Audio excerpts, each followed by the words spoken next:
பத்திரிகை ஊடக நண்பர்கள் அனைவருக்கும் வணக்கம். First thanks. அவங்க குமார சம்பவம்னு சொல்லும்போது எனக்கு ரொம்ப சந்தோஷமாக இருந்தது. ஏன்னா அந்த படத்தை என்னை விட அதிகமாக கொண்டாடினது நீங்கள் தான். அதுக்கு நான் தனியாக எங்கேயுமே நன்றி தெரிவிக்க முடியல. அது இந்த மேடையில் அமைஞ்சது ரொம்ப சந்தோஷம். ஃபஸ்ட்டு ரெட்டத்தலை, எனக்கு இந்த தலைப்பு ரொம்ப ரொம்ப பிடிச்சிருந்தது. அதுக்கு முக்கியமான நிறைய காரணங்கள் இருக்குது. ஆனால் ரெட்டத்தலையும் ஒரே மாதிரி இருக்கக்கூடாதுன்னு சொல்லிட்டு ஒரு தலைக்காக ரொம்ப மெனக்கெட்ட அருண் விஜய் சாருக்கு வந்து என்னுடைய தனிப்பட்ட பாராட்டுகள். அதுக்கு ஒரு தனி ஹேர் ஸ்டைல் பிடிச்சி, அதுக்கு ஒரு தனி லுக் பிடிச்சி எவ்வளோ வேலை பண்ணுறாரு அப்படின்றத பார்க்க முடியுது. அண்டு எனக்கு பர்ஸ்னலாக நிறைய விஷயங்கள் சொல்லணும்னு தோணுது. ஃபஸ்ட் நான் அருண் விஜய் சார்கிட்டேருந்தே ஆரம்பிக்கல.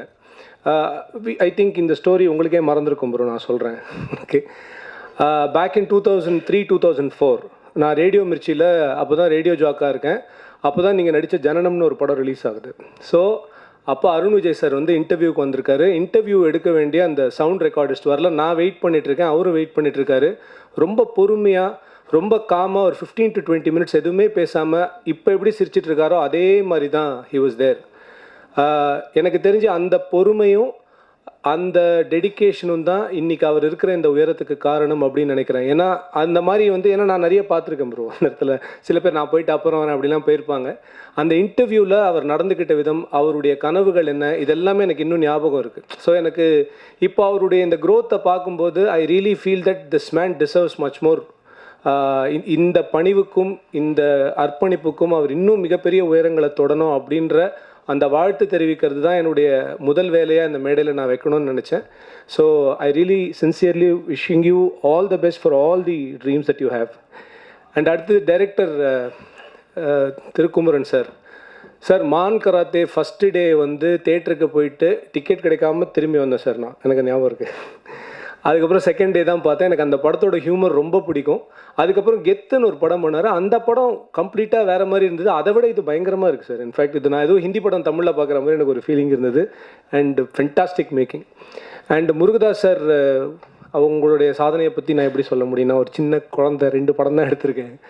பட் முருகதாஸ் சார் வந்து அருண் விஜய் சார் நான் அப்போ பார்த்த மாதிரியே இப்பயும் இருக்கார் அப்படின்னு அவர் சொல்கிறார். அதுதான் எனக்கு ஆச்சரியமாக இருக்குது. அவர் எப்பயுமே ஒரே மாதிரியே இருக்கார். அதுதான் எப்படின்னு தெரியல. பட் அவருடைய எண்ணங்கள் தான் அவரை இளமையாக வச்சுக்குதுன்னு நினைக்கிறேன். இன்றைக்கும் மதராசியில் வந்து அந்த ஒரு ஃபைட் சீனை வந்து அவர் எப்படி கொரியோகிராஃப் பண்ணியிருப்பார்னு என்னால் வந்து எதிர்பார்க்க முடியாத லெவலுக்கு ஒரு விஷயத்தை பண்ணியிருக்கீங்க. I am a huge fan of your work sir. And பெரிய இன்ஸ்பிரேஷன் நீங்கள். அடுத்து உங்கள் பக்கத்தில் அறிவழகன் சார் இருக்கார். அவர் அருண் விஜய் சாரை யூஸ் பண்ண விதங்கள்லாம் ரொம்ப இன்ட்ரெஸ்டிங்காக இருக்கும். எனக்கு ரொம்ப பிடிக்கும் அது. அதே மாதிரி தடம் படத்தில் அருண் விஜய் சார் பண்ண அந்த ரோல் வந்து நம்ம எல்லாருக்குமே ரொம்ப ரொம்ப பிடிக்கும். அந்த மாதிரி ஒரு ரோல், அதை டபுள் ஆக்ஷன் அப்படின்னும் போது 100% சில ஹீரோஸ் டபுள் ஆக்ஷன் பண்ணால் ரொம்ப வித்தியாசமாக இருக்கும். நம்பக்கூடிய இந்திய அளவில் சில நடிகர்கள் மட்டும்தான் இருக்காங்க. அதில் கன்ஃபார்மாக அருண் விஜய் சாரும் ஒருத்தர்ன்றது இந்த படத்தின் மூலமாக இன்னொரு தடவை நிரூபிப்பார் அப்படின்னு நான் நினைக்கிறேன். அண்ட் அடுத்தது என் தலைவன் ஆண்டனி சார். ஏன் தலைவன் சொல்கிறேன்னா, நான் நடித்த முதல் படத்துலேருந்து ஏஎல் விஜய் சார் கூட நான் என்னென்ன படம்லாம் பண்ணணும் அவர் தான் எடிட் பண்ணியிருக்காரு. அதில் என்னென்னா, நான் நடித்த சில சீன்ஸ்லாம் அவருக்கு ரொம்ப பிடிச்சதுன்னா அவரே எடிட் பண்ணி நானே வச்சுக்கிறேன், அவர் யாருக்கும் தரமாட்டேன் அப்படின்னு எடுத்து வச்சுருவார். அந்த மாதிரி தாண்டவம் படத்தில் கிட்டத்தட்ட ஒரு 15 நிமிஷம் ஃபுட்டேஜ் இன்னும் தலைவனே வச்சுட்ருக்காரு. எப்போ கொடுப்பார்னு எனக்கு தெரியல. I am so glad. And madam, I am a fan of your work. ரொம்ப நல்லா இருந்தது கௌதம் சார் படத்தில் நீங்கள் நடித்தது. அண்ட் இந்த படத்துலையும் யூ லுக் வெரி க்யூட்.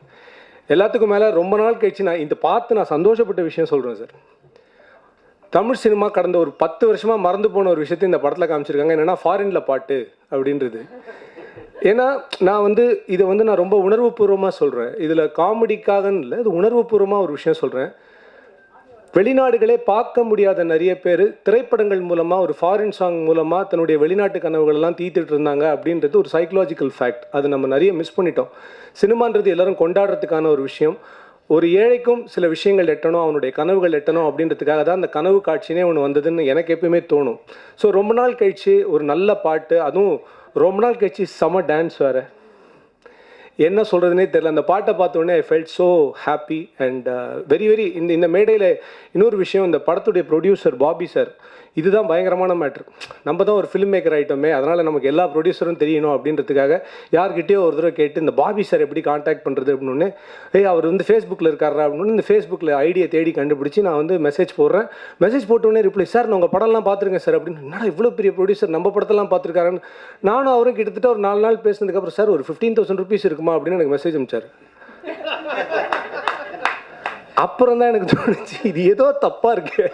அதுக்கப்புறம் பல பேர் ரிப்போர்ட் பண்ணாங்க, ஓகே அது வேற பாபி, சாரி பாபி சார் வேற வேறு யூஆர், சத்தியமாக இது வந்து நடந்துச்சு.